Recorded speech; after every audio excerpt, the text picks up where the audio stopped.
Hi everybody, Dakota here, and Chris, thank you for that great introduction. But now let me start by going a little bit into the pros and cons of biological warfare. Now let me begin by saying really there isn't a benefit to this, and so Chris said it best when he said that there's no justifying it. But in regards to the subject, I feel like there's probably one pro we should take into account. Now, instead of looking at this as a means of attacking, we should look at this as a means of defense. So instead of actually participating in warfare itself, we should look more into the research aspect of it and try to find ways to be able to combat any sort of viruses or infectious agents that could be used to really be used against us in a nutshell. This is going to be one of our backup plans in case we get attacked by some unknown entity, and we're not very well protected, as you can tell with COVID-19. It's not looking too hot, and we're losing ground very quickly, and so we need to look more into protecting ourselves. The cons, I'm going to be building off a little bit of what Chris said in his ethical views of the last video. So, like he was saying, it's very unethical to use these sort of weapons, and number one reason is that biological warfare is not a specific, it doesn't affect a specific group of people.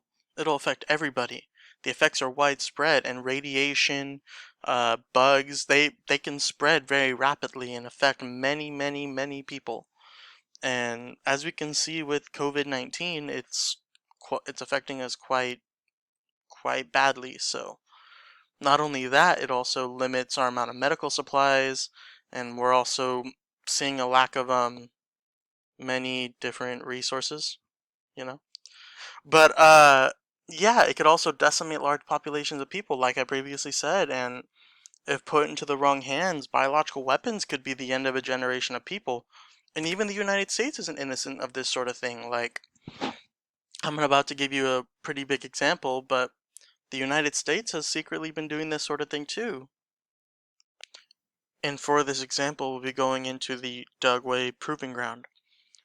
And so this facility was opened in 1942 and basically was very important in the research of biological weapons for the United States. And it happened after this treaty was signed with the UN in the 1940s. Regardless, the facility was very known for being secretive, and a lot of their records were falsified. And so a lot of what happened at this facility was eventually gone in history, but we still know a couple of experiments that went wrong here that I'll be going into a little bit. So the first experiment I'll be going into is Operation Big Itch, and that was an experiment where they were trying to weaponize fleas. Now, they didn't particularly inject these fleas with any particular disease and or bacteria virus, but this was just the first phase of an experiment where they were testing the potential of the fleas to survive drops from a very high distance. So these fleas were condensed thousands at a time in these experiments. In another experiment, this one was called Project Bellwether, the facility injected mosquitoes with a number of inert diseases, bacteria, and viruses. And then, after collecting a population of volunteers, as a matter of fact, these mosquitoes were let loose, and the volunteers were very badly bit up. And this was, I don't, at least from the articles, I didn't see much of what happened to the volunteers, but yeah, this was what one of their experiments, and that they used human volunteers, and that's pretty scary. And the last experiment I'll go into, as you can see on the slide, it was in 1968. The facility was testing a nerve agent, VX, which thankfully has not ever been used in actual warfare. But it was used in an experiment where they were just trying to test the way it survived in the air.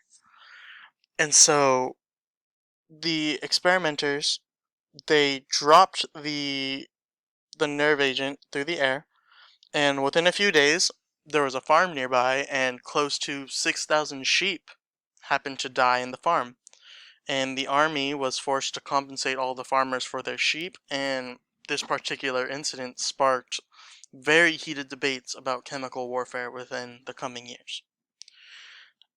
Gladly, since the time of those experiments, Dugway has undergone a lot of suspicious activity and has been shut down completely in 2019, I believe. And the investigation concluded that the general overseeing the facility was unfit and unaware of all the problems in the facility. Somehow, I don't see how. But documents and the records from the facility have been found, as I told you, falsified, and is a big reason why this facility, and I didn't mention this before, is sort of shrouded in mystery, much like Area 51, which is kind of interesting. And that about wraps up all that I have, and I'm hoping that this serves as a good example as for why even we can't trust biological weaponry that we know nothing about, and even we're trying to experiment with ways to use it ourselves, and that's just not right. We should not be doing that. And so I'll let Carlos handle the rest of our presentation in his video. And thanks a lot, guys.